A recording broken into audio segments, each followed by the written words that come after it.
siang hari ini Ibu akan menjelaskan tentang cerpen atau dongeng. Minggu lalu kan kita sudah belajar tentang roman. Jadi tujuan pembelajaran pada hari ini yaitu siswa dapat mempresentasikan pendapatnya mengenai sifat tokoh yang patut dicontoh baik secara lisan maupun tertulis dengan benar. Apakah ada yang masih ingat roman itu apa? Ayo. Ayo silakan April. Roman itu merupakan cerita panjang tentang kepahlawanan dan percintaan.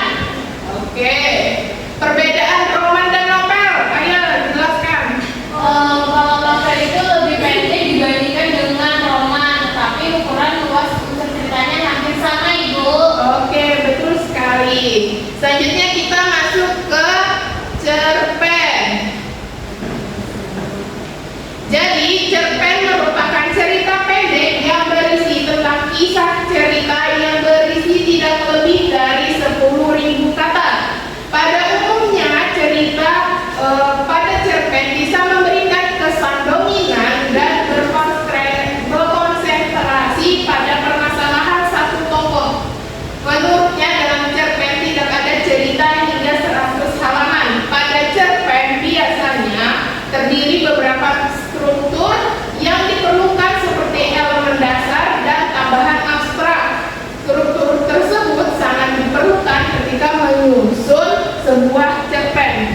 Yang kedua yaitu ada struktur cerpen. Struktur cerpen terbagi menjadi 5. Yang pertama ada abstrak, yaitu pemaparan gambaran awal dari cerita yang dikisahkan. Yang kedua ada orientasi, yaitu menjelaskan tentang latar belakang seperti waktu. Yang ketiga ada komplikasi, yaitu tentang struktur yang berkaitan dengan pemaparan awal suatu masalah yang dihadapi tokoh.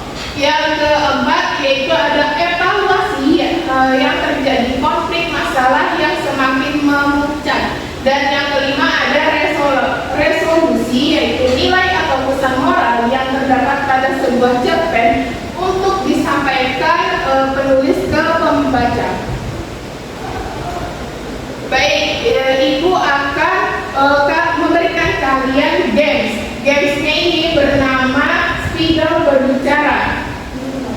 Spidol Berbicara. Jadi Ibu meminta perwakilan ketua kelompok untuk maju ke depan untuk memainkan spidol ini. Ayo, Ibu, ketua kelompoknya siapa? Maulida. Ayo, Maulida maju. Dewi maju. Devi maju. Jadi Ibu akan memulai dengan nyanyi Bintang Kecil. Yang dapat terakhiran spidol nanti akan membaca cerpen tersebut. 1, 2, 3. Bintang kecil di langit yang biru,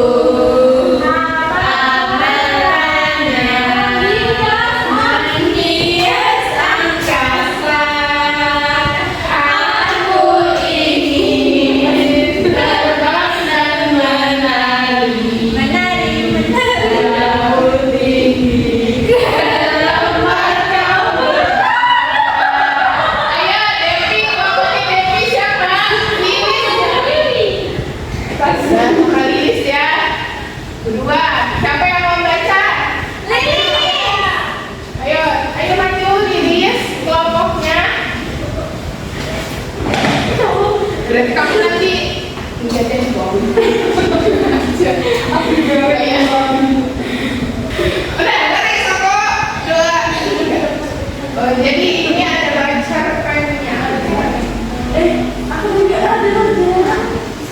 Ayo silakan baca. Pada zaman dahulu ada seorang pengembara yang gagah dan tampan bernama Raden Bulog. Suatu hari, usai dia berlelah bermain di pantai, dia memutuskan untuk beristirahat di bawah pohon ketapang hingga akhirnya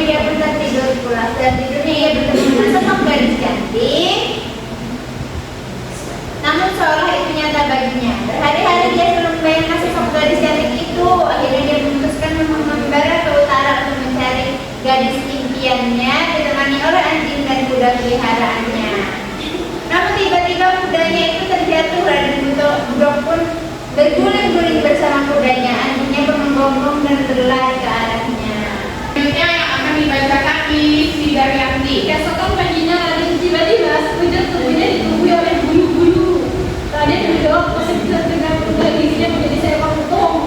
Dia kemudian lari berdiri-diri masuk ke dalam hutan yang berada di dekat kampung Sri Pohati Sarang.